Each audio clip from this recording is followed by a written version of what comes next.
The majority of babies are born healthy, especially in rich countries like America, but not all. Some have problems that occur during birth, and some have congenital defects. The complexity of taking an egg and a sperm and making it into a baby is so complicated that sometimes it goes wrong. And one of the severest problems children have had to face is a bad heart defect. And children were born in Linda, in our memory, most of our memory, and they were called blue babies. They had such a severe heart defect that there was no oxygenated blood. You just had deoxygenated blood pumping round.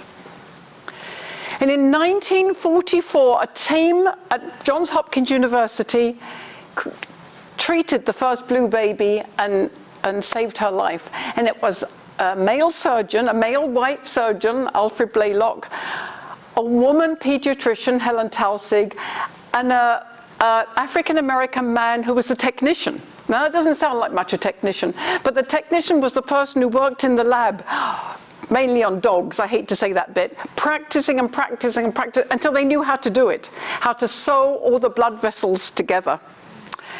And because he was black, in 1944, he wasn't allowed to go to medical school. Well, later on, he was given an honorary medical. So a technician, a surgeon, and a pediatrician, for the first time in human history, saved the life of a blue baby. And how do you think the parents felt? That it was a miracle. It was a miracle, right? Miracle, and they would be overwhelmed. Overwhelmed and praising God. And maybe later on, when the baby was home and a bit better, they might say, I'm going to do what I can for Johns Hopkins. I'm going to raise money. Or maybe volunteer with other parents who are going through this. What those parents or later parents would have said was, oh, I can do that. Let me do that. Right? When we experience a miracle in our lives, or we see a miracle, the response is normally, wow. But not always. Some people say, oh, I can do that. I can walk on water. I can create trees. We can tear down forests. I can create new trees. I'm like God.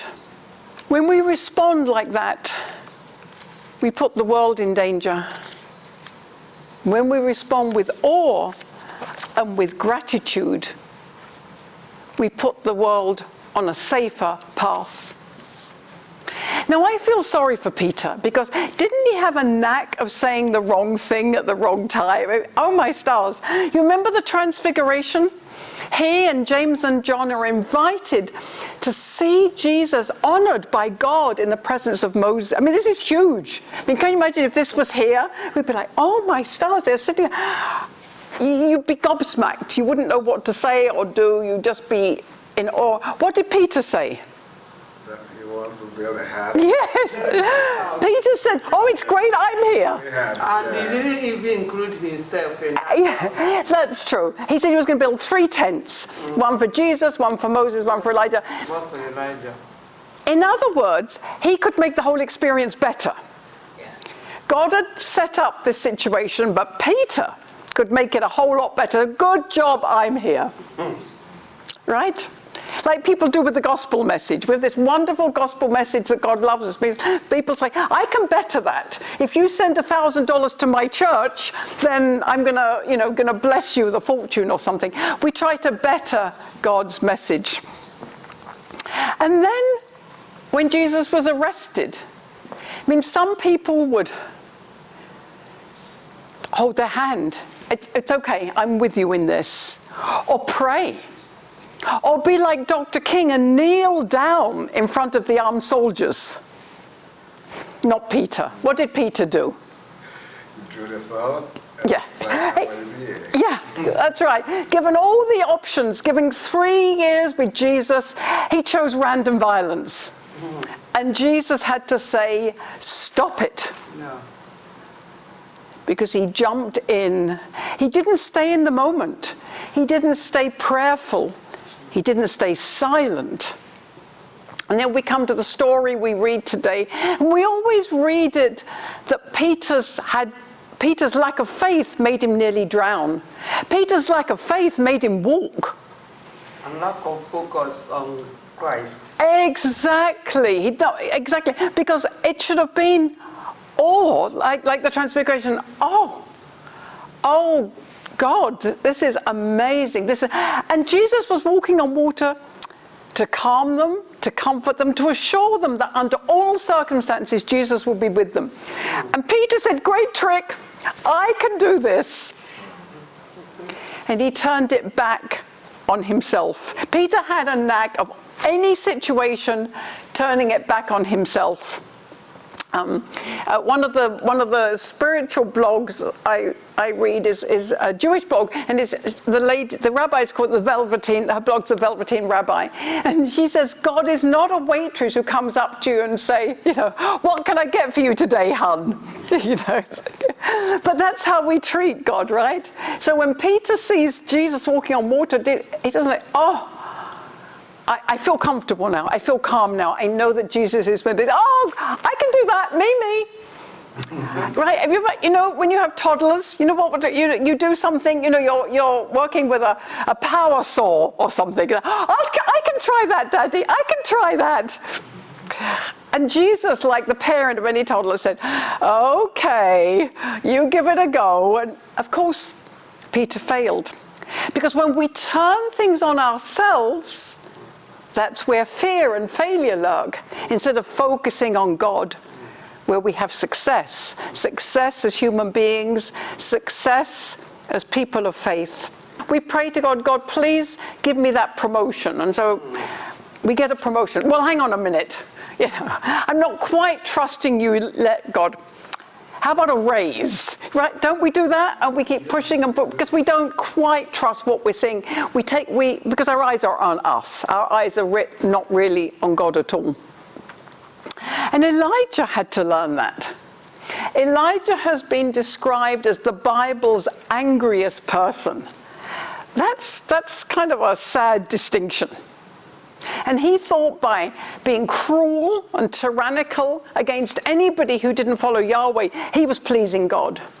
And God had to teach him a lesson. God had to show him that God is not into violence and rampage. So after his life was threatened, Elijah fled into the desert. And there he had time alone with God. And God showed him that anger and rage are not divine, and disaster is not divine. Anybody who says, God willed this. God never wills disaster, never wills damage to the earth, never wills pain and suffering. God only wills help and healing and peace. So that was a lesson Elijah also had to learn. And we humans have to learn it, right? We have to learn to look at God and to focus on God. And driving on 128, we could be like Elijah, right? People overtake you, they cut in, they're rude. We could all be like Elijah's, like swearing and gesturing and everything. But God said, that's not my way. That's not my way to be like that. And God created the world for us all to get along, for us all to look to God, so that we were friends with one another and friends with the creation. But early on in human history, in civilization, as we like to call it, humans took a different path to God. The religions and the culture said, you know what? This is ours. This earth is ours. And we get to do what we want with it. And C.S. Lewis, that great writer and theologian, said that there's two ways of looking at it's ours. One is it's precious. I will do what I can with it. Or we can be like the little boy who rips the head off his teddy bear and says, it's mine. I can do what we want with it. And that's what we've done with the earth. We've ripped the head off this beautiful planet because we said, it's mine and I can do what I want with it. And even the Bible contributes to that. The whole story of Adam and Eve and the apple and the snake, tells a message that nature is bad. Snakes are bad. I'm terrified of snakes, but I don't think they're bad. I think I just have a problem. Apples are bad. Women are bad. And right? And the message of the Bible is men have to control. Men have to dominate. Men have to master. Men can exploit if that's what it takes. And so humanity has grown up to think that we can exploit people in our religions. The heads of the religions get to tell the normal people in pews what to do. The princes and kings and politicians think they can tell people what to do or tax them into poverty. Nations have believed they could dominate other nations and that was okay. And we've all come to believe, or many people have come to believe, that we can dominate nature. It's ours and we can do what we want with it, which was never God's intention. God's intention was where we live in peace and harmony with one another. And there's always been some people who've listened to God and protected the earth. We have Noah in the Bible. We have people like Francis of Assisi. And all of the women saints, if you read the women mystics in the medieval times, they all spoke about God's love of nature, God's love in nature. But overall, the message that came from churches, from other religions, from the politicians, from the money makers, was that it's our right to do what we want with creation. And I even hear occasionally, I turn it off if I catch it on the radio, the ministers who say it's God's will. All of this current suffering is God's will, because God's going to create a new world. And in their minds, this new world will be lovely without forests, or polar bears, or penguins. That somehow is going to be better than the world God created with all those beautiful beings. And they think that it's a sin to lower your thermostat in winter or buy a hybrid car because God wills the end of creation. What a terrible blasphemy. What a terrible heresy.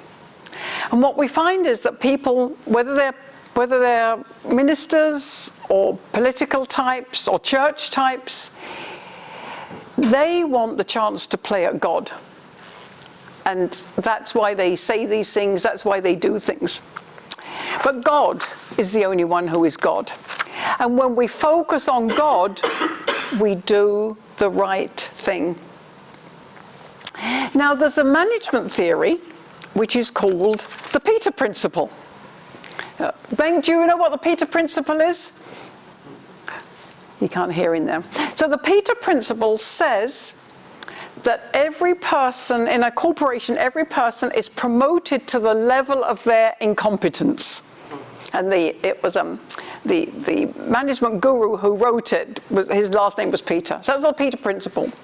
That every person who is employed is promoted to the level of his incompetence. And we all know that, right? You go up, and then the last job you get, you're hopeless at. Well, there's a Bible Peter Principle, and that's our Peter. And the Bible Peter Principle says everybody's promoted to the point where they think they're God, and they can do what Jesus did. And I'm being a bit unfair, because Peter was a good person, was a faith-filled person, but he got caught up in his own goodness, like Elijah. And they needed a dope slap from God to say, no, I'm God. You're on my team, but you're not God. And that's what this world needs now. This world needs a wake-up call from God to say, I am God. And this is your creation, but it's your creation to love, not your creation to pull the head off. So what do people think about that? How can we change the world? God gave Peter, Elijah, kind of dope slaps. He woke them up. This is not what I want.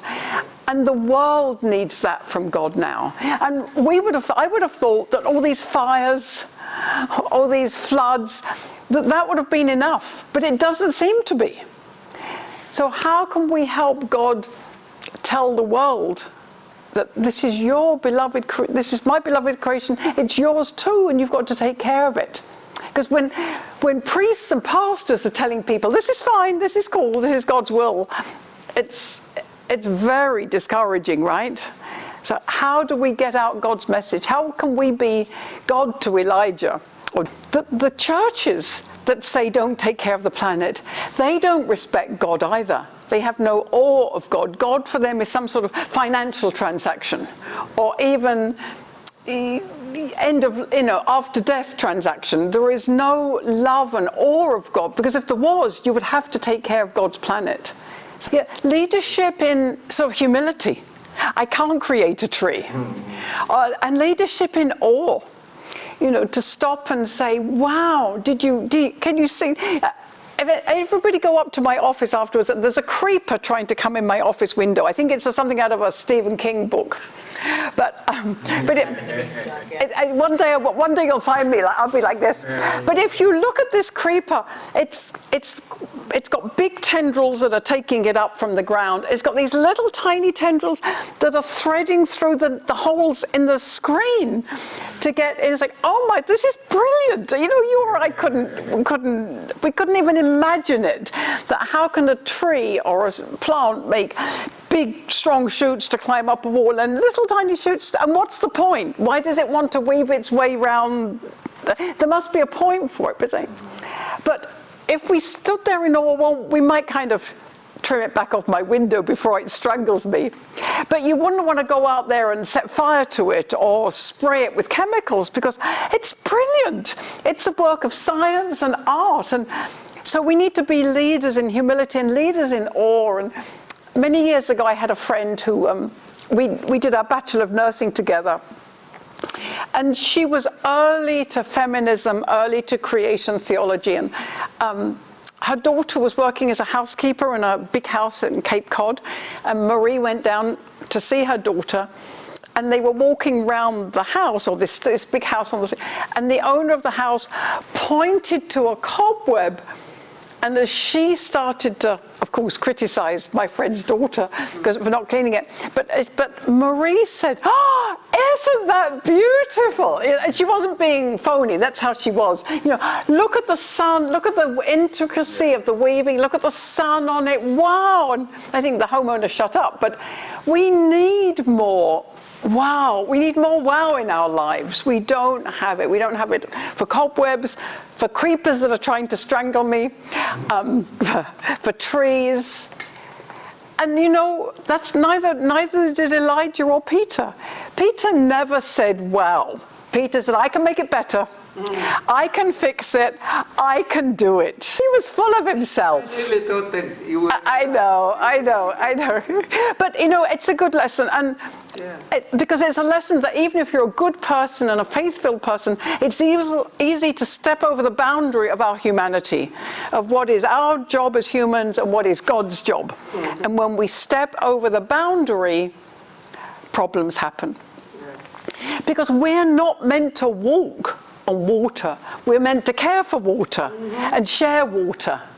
And we're not meant to control the earth. We're meant to control our breathing, which is God's Spirit. So we breathe in God's Spirit and we breathe out God's love for the world. So one thing we control is breathing in the Spirit. And one thing we do with water is care for it. That's it. That's all we have to do in life. Not too bad, right? We can handle that. And if everybody did, we could save our beautiful planet. So those are your tasks. Breathe in God's love and breathe it out onto the world. And no water walking. Let's have a prayer. Holy One, Mrs. Moma said that we all walk on water every day. And she's right. Every day is a miracle. But we want to do the bigger, fancier, grander miracles. The miracles that win votes, or make more money, or look more prestigious. And you have told us, stop it. Our job is not to walk on water, but to manage water and to share water. Our job is to breathe in God's good air and breathe it out so that all species, all people, all places on this earth can share it. We are called not to be gods, but to be your care team in taking care of your beloved creation. May we do this. May our church do this. May the nations we call home do this. Amen. Amen.